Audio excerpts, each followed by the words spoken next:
Have you ever stopped to think about the journey a simple scoop of ice cream takes to get to your cone? On a hot day, there's nothing better, right? But what if I told you that ice cream, before becoming that creamy, frozen dessert we love, was once a drink, was once served warm, and for centuries was a luxury that only kings and emperors could taste? That's right, the history of ice cream is colder, sweeter, and more surprising than you imagine.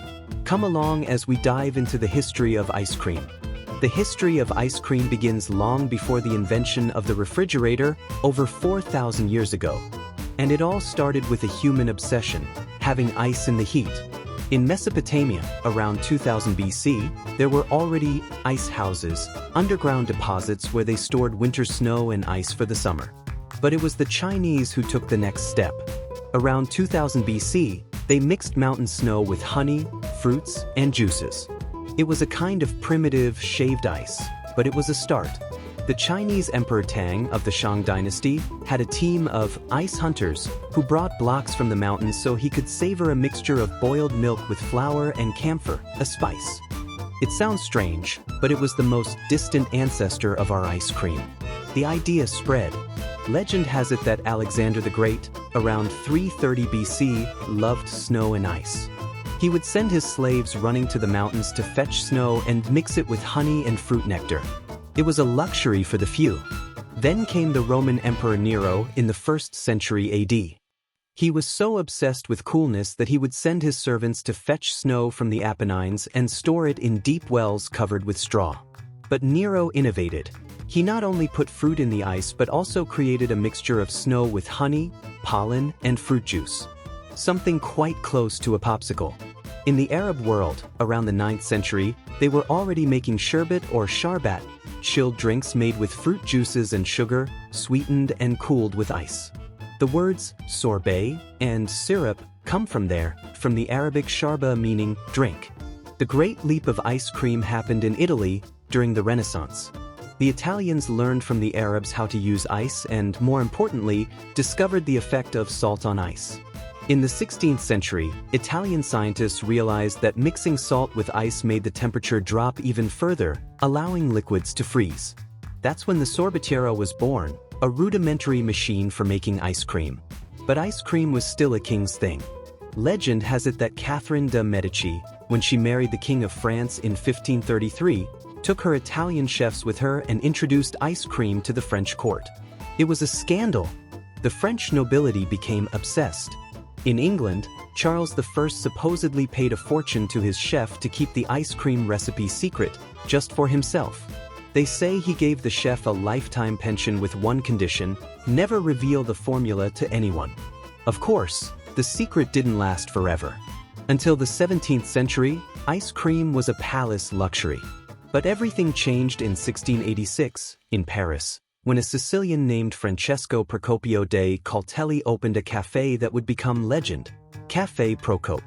He perfected the ice cream machine and began selling to the public.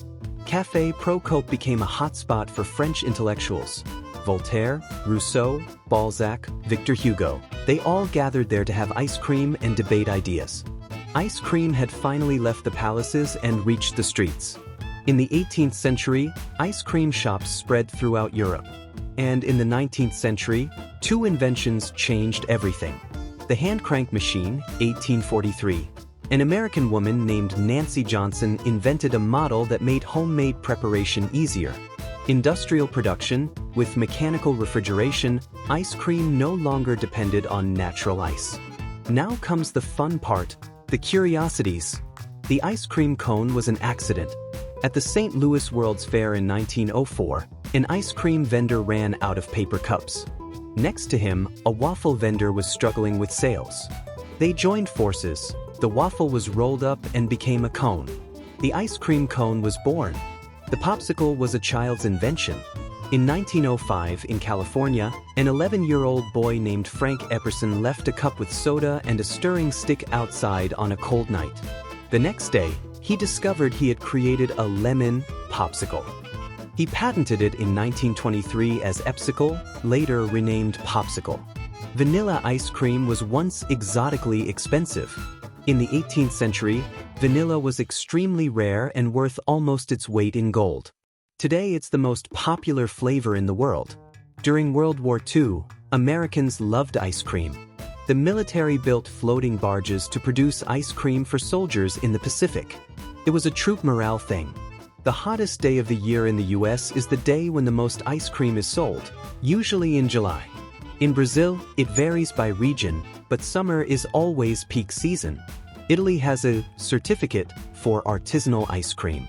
There, gelato is taken so seriously that there's a higher education course for gelatier, ice cream maker. Each country has its version. Japan, strange flavors like wasabi, green tea, octopus, and horse meat, yes, it exists. Italy, gelato, denser and creamier, with less fat. Turkey, dondurma, elastic and sticky, sold with juggling. India, kulfi, denser, slowly boiled, flavors like pistachio and saffron. Argentina, helado, similar to Italian, very creamy. Brazil, acai in a bowl is our close relative to ice cream.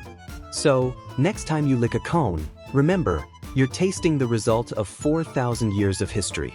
It was born as a luxury for Chinese emperors, became an Arab drink, was a secret of European kings, and today is the democratic dessert that brightens our days. Now I want to know from you, what's your favorite flavor? And more importantly, is there another dish or food whose history you've always wanted to know? Drop it in the comments below. It could be the topic of the next video.